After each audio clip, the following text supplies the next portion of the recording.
मौज़ूद सामीन इकराम अस्सलामु अलैकुम वरहमतुल्लाहि वबरकातुहू। आइए आज हम आपको खालिश शहद के तबी फ़वाइद बताते हैं। शहद एक कुदरती मोजज़ाती मीठा है। ये शहद की मक्खियों के फूलों के रस चूसने के बाद बनने वाला एक सेहतमंद कुदरती मीठा तोहफ़ा है जो कि नहायत मुफीद और ग़िज़ाइयत व सेहत बख्श है। फूलों का रस शहद की मक्खियों के लुआब से मिलकर शहद में तब्दील हो जाता है और बाद में शहद की मक्खियाँ इसको छत्ते में महफूज कर लेती हैं। इसके बाद इंसान इसको छत्ते से निकाल कर अपने इस्तेमाल में ले आते हैं। शहद आम, केमिकल, चीनी और मीठे का एक भरपूर सेहत बख्श अनमोल नेमल बदल है। इसके बेशुमार कुदरती फ़वाइद हैं जिनमें से चंद एक मंदरजा झैल हैं। बच्चों की खांसी। शहद का इस्तेमाल बच्चों का बलगम की वजह से सीना जम जाने की सूरत में उमूमन नीम गर्म पानी में डालकर किया जाता है। इससे उनकी खांसी और बलगम को बेहद आराम आ जाता है। बच्चों और बड़ों को उमूमन रात को सोने में खांसी की शिकायत हो जाती है जो कि निज़ाम तनफ़ुस में ख़राबी की वजह से होती है। लिहाजा इस सिलसिले में खांसी को रफ़ा दफ़ा करने के लिए शहद का इस्तेमाल किसी भी दवाई के मुकाबले में कहीं बेहतर है। शहद में एंटीबैक्टीरिया, एंटीवायरस और एंटी फंगल्स की मौजूदगी इसको कई बीमारियों का मुकाबला करने में मौसूर साबित करती है। ज़ख़म और जले हुए के लिए अक्सर व बेशतर किसी ज़ख़म या जली हुई जगह पर किसी और इलाज से बेहतर शहद का इस्तेमाल रहता है। ये न सिर्फ ज़ख़मों वगैरह को ठीक करता है बल्कि एंटीबैक्टीरिया और एंटीवायरस अनासर की मौजूदगी ज़ख़म को ख़राब होने और गलने सड़ने से भी बचाती है। शहद बतौर एंटीऑक्सीडेंट्स। रोज़ाना शहद का एक चम्मच आपके जिस्म में एंटीऑक्सीडेंट्स को बढ़ने से रोकता है और इस तरह आप दीगर बेशुमार लाहक होने वाली बीमारियों से महफूज रहते हैं। खिलाड़ियों की कारकर्दगी। खालिश शहद सख्त मेहनत और खेल कूद करने वाले खिलाड़ियों और हज़रात के लिए किसी भी दूसरी निशास्तादार ग़िज़ाओं से कहीं ज़्यादा क़ुव्वत बख्श और सेहतमंद ग़िज़ा है। ऐसे अफराद के लिए खालिश शहद का इस्तेमाल जिस्म में एनर्जी और क़ुव्वत की सतह को कम होने से बचाता है और इसको नॉर्मल सतह पर रखता है। शहद बेहतरीन एंटीबैक्टीरियल। शहद की एक अहम ख़ुसूसियत और इफ़ादत यह भी है कि इससे ज़ख़म जल्द भर जाता है। दूध पिलाने वाली ख़वातीन के लिए शहद का इस्तेमाल बहुत मुफीद है।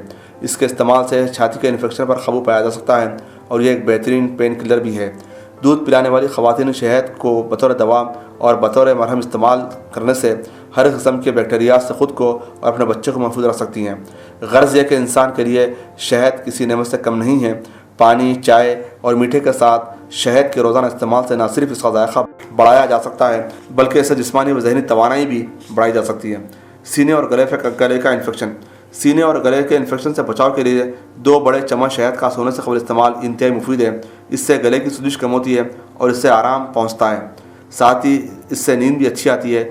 एलर्जी और गले के इन्फेक्शन से बचाव के लिए चाय में शहद डालकर पीना चाहिए। कील और मुहासों से बचाव। कील मुहासे महज चेहरे पर ही नहीं बल्कि जिस्म के दीगर हसास हिस्सों पर भी निकल आते हैं। इनसे बचने के लिए शहद का इस्तेमाल बेइंतहा मुफीद है। शहद जिल्द के तबाहशुदा खलिए और इनमें मौजूद मैल कुचल को ख़त्म करके जिल्द को तरोताज़ा करता है। शहद एक ज़बरदस्त एंटीसेप्टिक है जो जिल्द को आलूदगी से भी महफूज रखता है जो कि कील मुहासों की एक अहम वजह है। खूबसूरत और दिलकश जिल्द। शहद कई ख़वातीन की चमकती और सेहतमंद जिल्द का राज है। इसे कुदरती मॉइस्चराइज़र्स, एक्सफोलिएंट और एंटी ईचिंग एजेंट के तौर पर इस्तेमाल किया जा सकता है। शहद को कई जल्दी निगहदाश्त की मसनूआत में इस्तेमाल किया जाता है। शहद के इस्तेमाल से जिल्द साफ़, शफ़ाफ, मुलायम और चमकदार हो जाती है। यह सूरज की ख़तरनाक यूवी शुआओं से जिल्द की हिफाजत करता है और खुश्क और बेरौनक जिल्द को ताज़ा दम करता है। अमराज क़ल्ब के ख़तरात को कम करता है। शहद इस्तेमाल करने से कोलेस्ट्रॉल पर काबू रखा जा सकता है। शहद खून में HDL यानी गुड कोलेस्ट्रॉल को बढ़ाता है। शहद के अंदर मौजूद एक्सपेक्टोरिएंट और सोथिंग जैसी खूबियाँ निज़ाम तनफ़ुस के इन्फेक्शन से बचाव के लिए मुफीद हैं। पानी में शहद और इलायची डालकर उबाल लें और इसे रोज़ाना इस्तेमाल करें। इस मिक्सचर के इस्तेमाल से कोलेस्ट्रॉल 10% तक कम हो जाता है।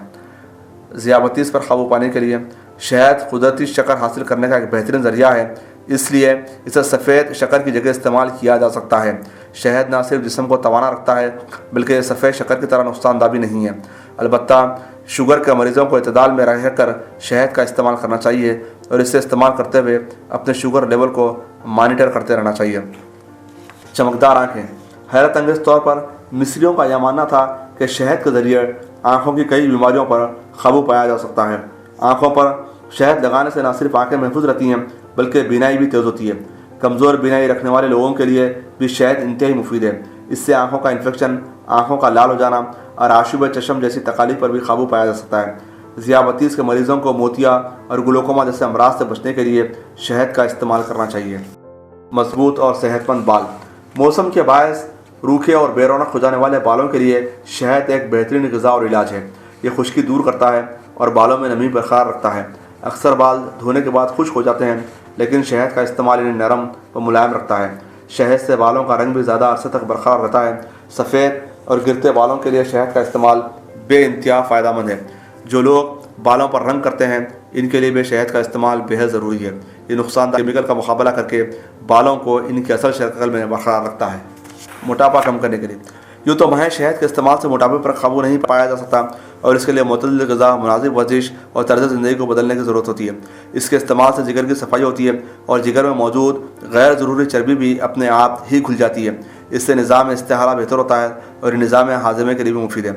नहार मुँह शहद का गर्म पानी और नींबू के साथ इस्तेमाल वज़न कम करने के लिए बेहद फ़ायदेमंद है। अलबत्ता याद रहे कि 1 चम्मच शहद में 63 कैलोरीज होती हैं, इसलिए इसे इत्तेदाल में रहकर इस्तेमाल करना चाहिए। अलबत्ता यकीनी तौर पर शहद को सफ़ेद शक्कर के मुताबादिल के तौर पर इस्तेमाल किया जा सकता है। शहद का थोड़ी मकदार में इस्तेमाल भी चीनी की कमी को पूरा कर देता है और ये नुकसानदा भी नहीं है। इसे चाय में डाल पीने से न सिर्फ चाय का जायका मज़ीद अच्छा हो जाता है, बल्कि इससे चाय की फ़ायदियत में भी इजाफा हो जाता है।